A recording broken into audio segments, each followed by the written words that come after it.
السلام عليكم ورحمة الله. غادي نشارك معكم وصفة ولا طريقة تحضير المسمن مخمار في الدار. غادي تحضروه طريقة اللي هي ساهلة بزاف وتبدلو بها هكا في المائدة ديال الكوتي. كيجي خفيف وكيجي رطب ولذيذ بحال الكرواسا اولا احسن. بطبيعة الحال غادي تحضروا كيف ما قلت لكم الكوتي ولا يبقى لكم الفطور ديال الصباح. من اروع ما يمكن انكم تحضروه، ساهل مهل لا في طريقة التحضير ولا في التشكيل. فان شاء الله ينال الاعجاب ديالكم وتجربوه. وما نطولش عليكم وندوزو للمقادير وطريقة التحضير. وعلى بركة الله انا غادي ناخذ هنا القصريه، غادي نعجنو ليما في القصريه، والناس اللي بغاو يعجنوه في العجانه بطبيعه الحال ممكن. غادي نغربل هنايا جوج زلايف ديال الدقيق الابيض الخاص بالحلويات. هنا زلايف راه ما عامرينش، بطبيعه الحال بغيتو تعمروهم انا غير عطيتكم القياس ديال الا درتو جوج زلايف ديال الدقيق الابيض الرطب ديروا معاه يا اما زلافه ديال الفينو يا اما زلافه ديال الفرص الحرش اولا الدقيق الابيض الخشن اللي بغيتو. بالنسبه للفرص الحرش راه حتى هو كيجي زوين في المسمن وكيدير غير 4 دراهم في الحانوت اولا في الريم. غادي ندير لهم هنايا 3 ديال المعالق كبار يكونوا عامرين مزيان ديال السكر اولا حتى ل4. غير حاولوا ما تكثروش السكر في هذا العجين هذا باش ما يبقاش يتقطع لكم من بعد في التشكيل. ضفت ليه معلقه ديال الخميره ودزت هنا واحد الساشي ديال الفاني.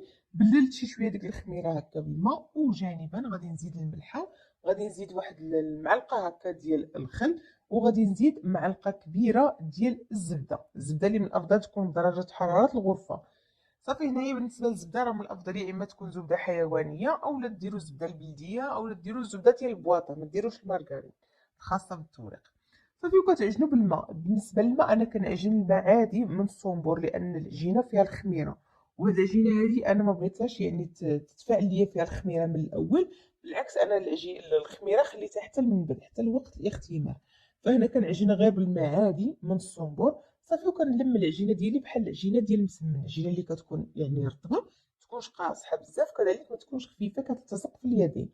وهاد العجينه هذه بما انها فيها الخميره فغادي تحاولوا انكم تدلكوها واحد جوج هكا، جوج 3 دقائق. حاولوا انكم تعجنوها تولي السطح ديالها املس. نعاود ناكد لكم العجينه لانها فيها الخميره الا غير لميناها وخليناها كترتاح فهي يعني غادي تخمر لكم ومن بعد غادي تبقى تقطع لكم.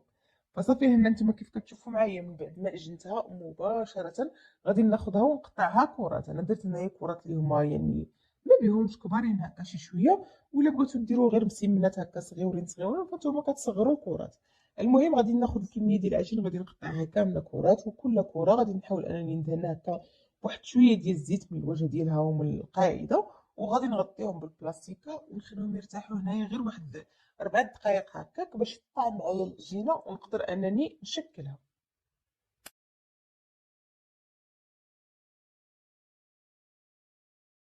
فانا كيف ما قلت لكم غادي نخليها ترتاح واحد 4 5 دقائق كحد اقصى، ما تطولوش. غادي ناخذ هنا شويه ديال الزبده اللي تكون بدرجه حراره الغرفه وزيت نباتيه. بالنسبه للزبده كيف ما قلت لكم في البدايه ديال الفيديو يا اما تكون زبده حيوانيه يعني زبده سبيسيال، ولا تكون هكا شي زبده بلديه، اولا ديروا زبده ديال البواطه وما ديروش المارغرين الخاصه بالتوريق. هنا كما ممكن انكم تستغناو على هاد الزبده نهائيا في هاد الوصفه وديروا غير زيت نباتي ولا تخلطوها بزيت الزيتون. صراحه الوالده من زمان كانت كديرها لنا غير بالزيت مخلطه زيت نباتيه مع زيت الزيتون وكيجيو لذاذين بزاف. وإلا بغيتو ديروا الزبده المهم نتوما كيبقى لكم الاختيار. انا كنديرها صراحه بالزبده، والوالده كديرهم بالزيت وديال الزيت كيجيوني انا احسن من الزبده، وانتم ديروا اللي بغيتو.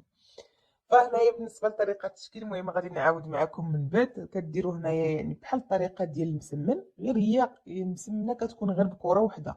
فكتحاولوا ديروا الطيات اللي كيف غادي نوريكم باش تجيكم فيها توريق اكثر بلا ما تحتاجوا انكم ديروا وحده في وسط وحده. فكناخذ هنا كره بالاستعانه بالزيت كنبسطها. حاولوا ترقوها ما امكن. العجينه اللي كتكون فيها الخميره كتكون شي شويه صعيبه في الطياب، ولكن نتوما حاولوا ما امكن. غادي دهنوها بشويه ديال الزبده ولا كيف ما قلت لكم غير بالزيت ماشي مشكل، ماشي ضروري الزبده. كطويو جوج القنات مقابلين مع بعضياتهم بهذا الشكل هذا، ومن بعد كطويو كل جهه على جهه بهذا الشكل هذا باش تحصلوا على توريق اكثر. نفس الشيء هنايا كطويو جهه على جهه وصافي. ها هي المسمنه ديالتنا واجده.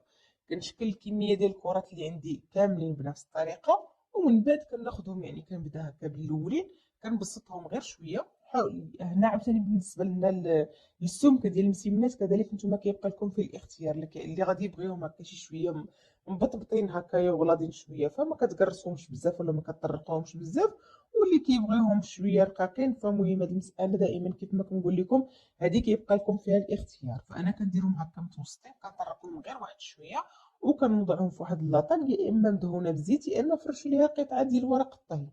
غادي نخليهم هنايا حتى غادي يخمروا ويتضاعف الحجم ديالهم. من بعد غادي ناخذ هنايا عندي هنايا صفر ديال البيض مع شويه ديال الحليب وشويه ديال الفانيلا. غادي ناخذهم وندهن ليهم الوجه ديالهم كاملين هكا غير شويه بشويه. انا كنحاول نخلي هنايا البيض حتى الاخر فاش كتجي فيهم داك اللمعه شي شويه. من بعد غادي ندخلهم في الران اللي مسخن من قبل. النار غادي تكون متوسطه يعني ماشي مهيله بزاف وماشي تكون مرتفعه، يعني نديرو هكا متوسطه حتى المهيله. المهم ما بين المتوسطه والمهيله من الاسفل تخليهم يطيبوا ياخذوا لون ومن بعد تحمروهم من الوجه ديالهم. هذا هو الشكل ديالهم من بعد ما كنخرجهم من الفرن. صراحه كيجيو رائعين بزاف، كيجيو بحال الشكل ديال الكرواسه، واحد النكهه ديالهم واحد الريحه هكا وهما كيطيبوا كيجيو زوينين بزاف. نتوما كيف كتشوفوا معايا كيجيو رطبين كيجيو هشاشين. انا بالنسبه لهادو بما انني ما درتش السكر بزاف يعني في العجينه، لان كيف ما قلت لكم السكر الا قويتوه في العجينه فهي غادي تبقى تقطع لكم اثناء التشكيل. فغادي ناخذ انا هنا شويه ديال العسل، غادي نديرو هكا من فوق الوجه ديالهم عسل اولا مربى.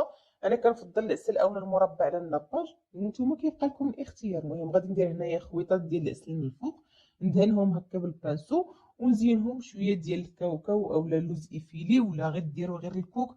المهم هاد المساله كيبقى لكم فيها الاختيار. انا غادي ندهنهم بالعسل نرشهم بالكاوكاو او عندي محمر وتقدموهم. انا غادي نزين غير نصف الكميه ونصف الكميه المتبقيه غادي نديرها في بلاستيك ونحطها في المجمد. حتى الوقيته اللي كنبغيها البنات راه غير كتجبدوها الا عندكم الوقت فكتخليوها ديكونجولا راه دغيا كيديكونجولاو. الا مزروبين فدخلوها هكا الميكرووند اولا ديروا الكوكوط ديالكم حطوا فيها هكا المسمنه ديالكم قفلوا عليها ديروا الصفاره وحطوها غير تسخن. هذيك الكوكوط غير تسخن صافي وراه كيديكونجولو دغيا وكيبقاو رطبين بحال الا يلاه طيبتهم في الفران. هذا هو الشكل ديالهم. هانتوما كيف كتشوفوا غادي نفتحهم معكم كيجيو رطبين وكيجيو خفافين بزاف كيجيو هشاشين كيجيوهم كذلك واحد التوريق اللي هو هانتوما كيف كتشوفوا كيجيو مرقين وخامرين ورطبين وهشاشين. تقدموا هكا في المائده ديال البوتي كيف ما قلت لكم تبدلوا بهم هكا واحد شويه وتصيفطوهم حتى مع الوليدات المدرسه. ممكن تحلوهم وتزيدوا لهم فيهم المربى او الشوكولاته. فإلا عجبكم الاقتراح ديال اليوم كيف العاده ما تنساوناش فقط من اللايكات ديالكم عفوا للتشجيع. كذلك شاركوا الفيديو مع الاصدقاء وفي مواقع التواصل الاجتماعي باش تعود الفائده على الجميع. كنشكركم دائما على حسن المتابعه ديالكم وحسن الوفاء ديالكم. بهذا غادي نكون معكم نوصل معكم نهايه وصفه اليوم. شكرا على حسن المتابعه كيف العاده، الى فيديو قادم ان شاء الله. مع السلامه.